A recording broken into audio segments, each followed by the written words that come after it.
All right. So this is a recap of tonight's game between the Boston Celtics and the Denver Nuggets. Finals preview, um, which many think is going to take place. And this game was really really good, real competitive. I'm actually recording this at 1:38 a.m. Eastern Standard Time. Pretty good game. The Denver Nuggets were victorious, winning 115 to 109. This had a playoff feel from the get. It was very physical, and you can just feel about the atmosphere. It felt like a playoff game, kind of like a grind from a team that's been throwing a few blows back and forth. But it's like Denver just hit him with the haymaker in the end to win the game. Nikola Jokic was special. I'm like another triple double, right? But I mean, this is just like another day for him. Nikola Jokic did finish with 32 points, 12 rebounds, 11 assists, adding to his MVP case for this season. Jalen Brown, really, really big today with 42 points, along with 13 rebounds and three steals. Boston Celtics, the reason why they lost this game, I would say two reasons. Actually, we can say three. First is the free throws. Celtics were 16 from 25 from the line, where the Nuggets were 21 of 22. Jalen Brown, I believe, missed about 6 or 7 free throws. That hurt them a lot. And then just the careless turnovers that led to easy transition baskets for the Nuggets. When the Nuggets did capitalize, by scoring, I want to say 15 points off the transition baskets. I'll have to double check that. I'm looking right now, but I believe they did score 15 points off transition. So that was a big problem. And also, too, they didn't capitalize when Nikola Jokic was on the bench. The Nuggets were able to stay afloat and survive with the likes of Jamal Murray, who's I don't care what anybody says. Yeah, I was watching the game today on the Celtics broadcast because it was blacked out in my area. But Scalabrine made it point made a, brought up the fact that he hasn't been an All Star yet. But listen, we all know that Jamal Murray is an All Star caliber player. Just because he hasn't been an All Star doesn't mean that he's not necessarily an All Star. I know that sounds weird, but come on, like if this guy just plays in a loaded conference with guards. And the fact that he did miss about a month and a half of basketball due to the hamstring injury he suffered early on in the season, I think that kind of derailed him too to finally earn his first rather All Star spot this year. That hurt him a lot. But this guy was just sensational. So he helped along with the role with the bench plays of Peyton Watson played pretty good today, and Christian Brown did help out as well too. But yeah, so I think that they really had to win this game. They had to take advantage of the non-Jokic minutes, and they weren't able to do that. They weren't able to exploit them. And then when Nikola Jokic was in the basketball game, he's just too much to deal with. He is the ultimate Swiss Army knife right now in the NBA. I think there's not even a question as who the best player is. It's Nikola Jokic. The way that just he's like the sun, and then the other players just revolve around him, and they just work off Nikola Jokic, and he's just able to find these players for good shots or easy baskets at the rim. Boston Celtics, I thought that they would have the approach that Joe Mazzulla would take the approach of double teaming Nikola Jokic more, but he didn't elect to do that. Because when they played early on in this, rather early on in the season, when Denver went into Boston and won rather, he was really allowing Nikola Jokic to go one on one with Porzingis, and Porzingis just doesn't have the girth to keep up with Nikola Jokic. So I thought that we were going to see more, double teams coming from the weak side to help out. But I understand that because Nikola Jokic is so cerebral with his passing ability that is going to lead to easy backdoors or easy or good looks from 3 point range from the likes of KCP and Michael Porter Jr. So they didn't like to do that. They would allow Nikola Jokic to go one on one, and he was just having his way. I think that he really like made his case for being the league MVP this year. The guy just what this guy brings to the table, what he does for the Denver Nuggets. A lot of things just don't even go like into the box score. You just have to like watch a game with Nikola Jokic just to see how valuable he is to the Denver Nuggets. I'm not sure if he had a. I don't think that he would win. Rather, the Nuggets would win this game if he played mediocre, not even subpar, just mediocre. I don't think that they come out victorious in this game, because hey, Jalen Brown, he played really, really good. He was aggressive from the beginning. I like that. Even when he picked up his third foul, and was elected to keep him in the game in the second half. I mean, in the second quarter with the three fouls, he was still in attack mode. He had that mentality. He came out, just really like rather approached this game like it was the NBA Finals. I felt like he had that mentality that was needed because when the last time the Seas were in the finals, he was the best player on the court. And I can say that he was the best player again for the Celtics tonight. Can't say the same about Jason Tatum. Tatum had 15 points, 5 of 13 from the field, or 2 of 3 from 3-point range. Now we did have 8 helpers tonight, so you can say, hey, you know what? He didn't really shoot well from the field, but he did make up for it with getting guys some good shots. And the attention that he was getting was leading to shots from the likes of like KCP. But still, man. Sorry, not KCP, KP, Kristaps Porzingis. But still, in a nationally televised game, Jason Tatum, who had made the case at least a couple of weeks ago that he feels like he's the best player in the NBA, to not come out to be aggressive or look for your shot early to get in some kind of rhythm and just be kind of laid back in in this spot.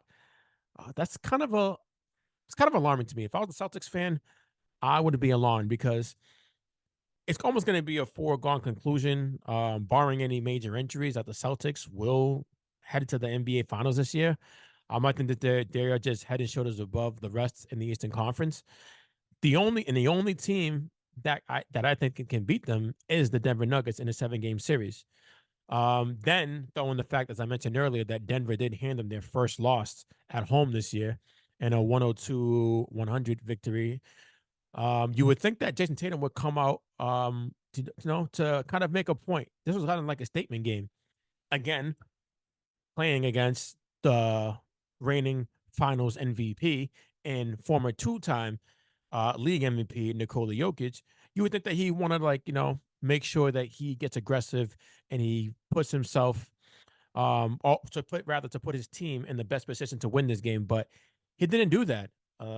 He didn't, and this was kind of frustrates me with Jason Tatum because I do like him a lot, but I just feel like sometimes he's just the mentality. Like I always said that yes, he is the best player on the Celtics. I wouldn't dispute that at all.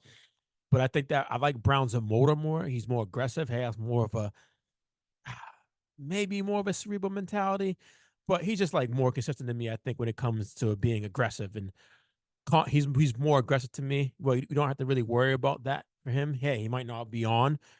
He might be not be on from the field, but he's going to look to be aggressive to fight to try to kind of get his game going. Where sometimes Jason Tatum kind of flows in and out of the offense, and I think that this was a prime example tonight. And I wanted to do a podcast too a couple of weeks ago when TV shows such as First Take and Undisputed were making the case that whether or not should Jason Tatum be the league MVP. And, Stephen A is on the Jason Tatum campaign saying that he's the best player on the best team. Therefore, he should be the league MVP, or I'll be like strong consideration for it, and that he has him at the top of his ballot. I don't agree with that because, like I mentioned today, Nikola Jokic couldn't afford to have the type of game or impact on a game today that Jason Tatum had, and they'd be victorious. I don't believe that. Tatum didn't play really well, but Brown was the best player for the Seas offensively. KP took them with 23 points. Um, and they only lost by 6 points. What does that tell you? That tells you that the Boston Celtics, while they are the best team in the league, at least they're the best team in the league from a um standing standpoint. I think the Nuggets are the best team in the league. They have the deepest. They have the most. Like they're loaded on offense and defense, right? If you were to take Jason Tatum off the Celtics and take Nikola Jokic off the Denver Nuggets, which team would be better? I'd say the Boston Celtics. If you took Shea Gilgeous-Alexander off the Oklahoma City Thunder and Jason Tatum off the Boston Celtics, which team would be better? It's the Boston Celtics. Luka Doncic, take him off the Mavs. Take Tatum off the Celtics. What team's better? The Boston Celtics. So my thing is that this narrative of best player on the best team should be the MVP. That's just a lazy narrative. And I don't think that that's what the award really means. I think a big part of this award, to me, of the league MVP, is how would your team do without you, or if you like had a bad game or you struggled and you weren't contributing um, to the standard to your normal standards. How would your team fare? And I think that the Boston Celtics, although they are although they wouldn't be the same team they are with Jason Tatum playing subpar, they still be a relatively good team. So that's my stance right there. And I do think that the Denver Nuggets, I think they have the best starting five in basketball. These two teams do have, they are the best two teams in the league when it comes to starting five. A lot of people would say it's the Denver Nuggets, but I just think that it's a lot of people say that it's the Boston Celtics. I don't feel that way. I really think that the Denver Nuggets are the best team in basketball. Have the best starting five, not necessarily because of the talent, because I would say Boston has a better talent, but in terms of continuity and cohesiveness, I take that into factor.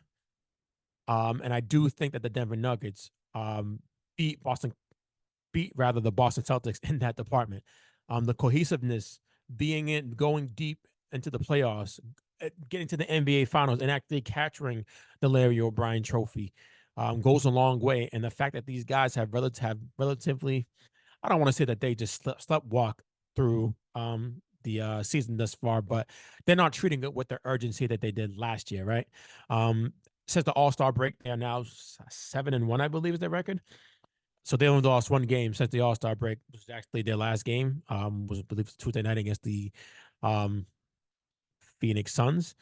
Yeah, now that they are essentially clicking on all cylinders and they are just on a roll. And I really think it's going to be hard for any team to beat them in a 7-game series. And I think that we've seen that tonight. I mentioned before, this game I thought was really more important for Boston because Boston wants to have that. They want to get that psychological edge if these two teams were to end up facing each other in the NBA Finals. Now they lost to them twice this season, they got swept this season by the Denver Nuggets. I wondered what that's going to do to their psyche if these guys do end up facing off in June. Um, I mean, it really was just the turnovers and the free throws that killed them, because despite all that, they were able to make it a game in the fourth quarter, thanks to the likes of like Drew Holiday hitting some two big 3-pointers that essentially brought the game to within reach. If Tatum didn't miss that 3-pointer in the corner, they possibly would have ended up winning that game. But again, with that being said, Nikola Jokic was able to just dissect the Celtics defense. When they were bringing help over, he was able to find the likes of an Aaron Gordon with that big alley oop that essentially sealed the game. And then early in the fourth quarter, and earlier, finding KCP in for a three in the corner.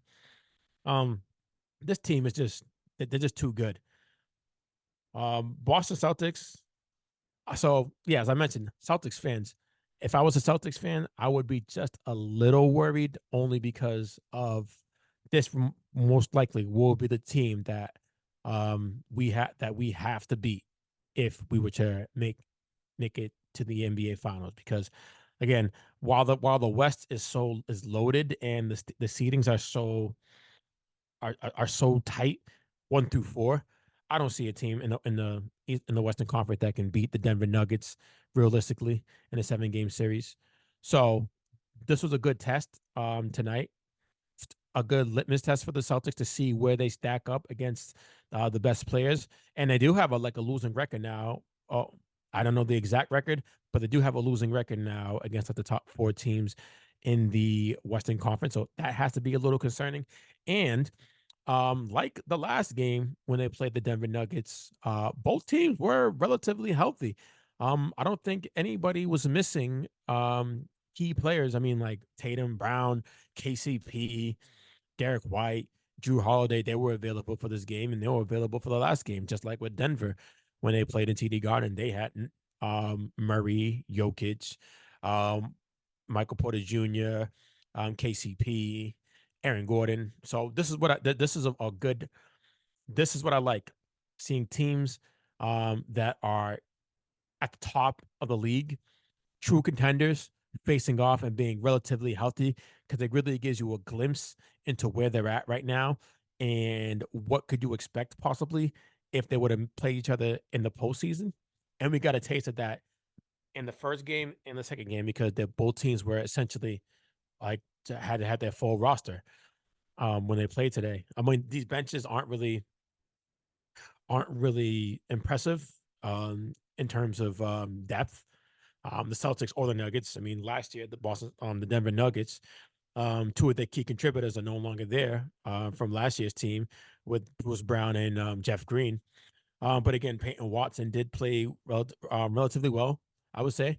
Hit some big shots, had a big dunk too as well on a fast break, and Christian Brown was good. He brings some he brings a little spark and and brings a little motor off the bench too as needed. So these teams, if they were to play off, you're going to see I think you're going to see the starters play relatively 37 to 38 minutes if these teams were to meet up in the NBA Finals. Um, but again, I would give the edge to the Denver Nuggets because with the Boston Celtics, what I'm seeing from them, um, it's a little concerning. It's like when they're I mean, everybody's comparing them to the likes of like the 2017 Warriors, and I'm not going to really go that far because I don't think anybody on this team is better than Steph Curry or Kevin Durant. But a lot of people compare them just because their offensive prowess. They hit teams a lot of nights. They are like just hitting teams with haymakers from 3-point range, and when they're hitting their three, they are essentially unbeatable. There's like nothing you can do. Great evidence of that was what we seen on Sunday night Sunday rather afternoon when they played the Golden State Warriors in the TD Garden. I mean, they were up 40 at halftime. There was essentially nothing the Golden State Warriors can do. I mean, they did elect to sag off Jaylen Brown, and he was just killing them. And then it was essentially contagious. The rest of the team was just going ballistic as well. But it just seems like when the Boston Celtics aren't hitting threes and games are tight, they kind of, spiral out of control. And that's essentially the same sentiments that Chuck had today on the inside the NBA that the Boston Celtics when they're playing the team um, as good as the Denver Nuggets that are methodical and they execute well down the stretch of the games and it's a tight contest and you're not really hitting your threes. Um, they seem to like fall apart and that's my concern for the Boston Celtics because yes, it looks all good right now when they are really like just going ballistic from the 3-point line. And a lot of nights they're doing that, just hitting teams with haymakers, stretching the defense out with KP, the ultimate cheat code, stretching the defense out and giving Jason Tatum and Jaylen Brown a lot of room to operate while he's like standing there ready to launch a 28 footer, right? But when games are close, so I want to see how they're going to play in the playoffs when obviously the game slows down and becomes more of a half court game. And again, with these careless turnovers, because they don't really have a true point guard. They have yes, Derek White is great, well, one of probably the best, arguably the best defender in the league at the guard position. We can probably say his teammate Drew Holiday is number one and he's number two. I would want to slice that then to have probably the essentially the top two defensive guards in the league.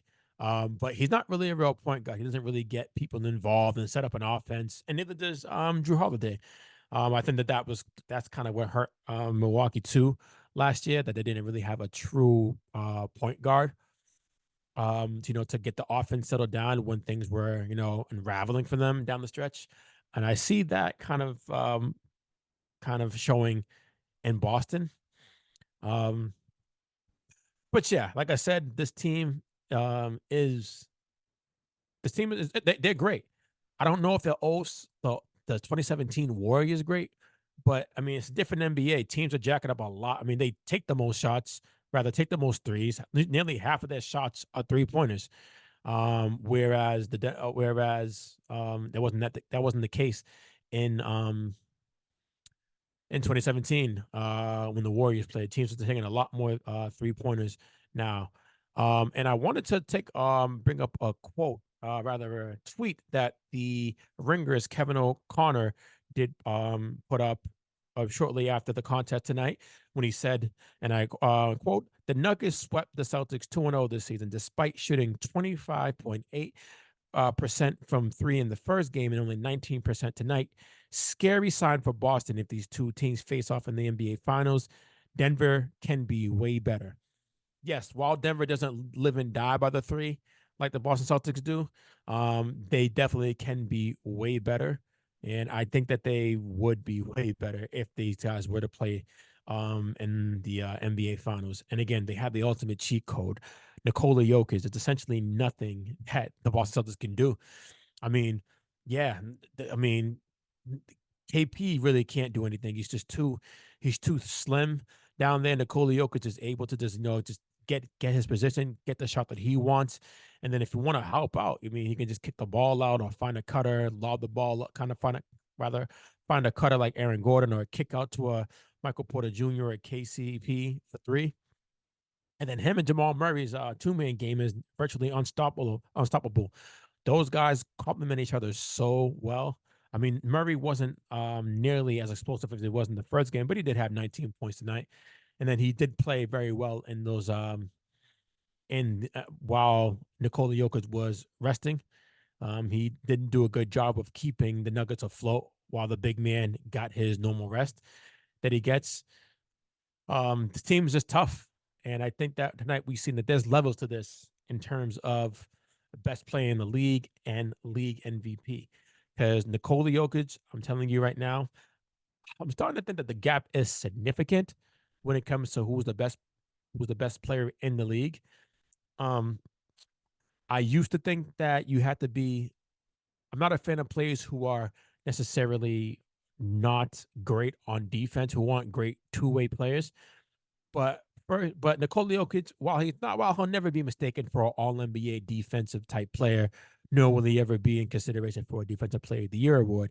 He's still pretty good on defense, I'd say, because he knows how to use his body to leverage his body, and he is active like in the passing lanes with his hands. So he's a little underrated, I would say, defensively. Again, I'm not saying that he's going to be a Defensive Player of the Year. Never that. But he's more impactful on defense than people tend to give him credit for. And again, what he does for an offense is just remarkable. I mean, this guy can dominate a basketball game, only scoring 12 points and putting up about 8 shots. He doesn't necessarily need to score to be impactful, and that's scary. I guess that he essentially gives what the game calls for. He gets a feel for the game early and just from there goes off like what he's feeling, and then he just provides what the Denver Nuggets needs in order to be victorious, like he did tonight. It's scary. So I believe now they are fourth in the West. I'm going to take a look at the standings right now. Whereas I mentioned the Boston Celtics they are still number one in the league and number one in the East by about what 7 games. I'm just going to verify that right now. So yeah, the Boston Celtics now are 48-14. They're about 7.5 games in front of the Bucks, whereas the Denver Nuggets are now third in the Western Conference. After their victory tonight, they bounced back well. Whereas the Boston Celtics have lost 2 in a row, the first time since November that's happened. That just goes to show you how potent this Boston Celtics team has been. But again, I think that these two teams are the cream of the crop when it comes to the teams in the NBA. I think that they're on their own tier, and everybody else is just looking up.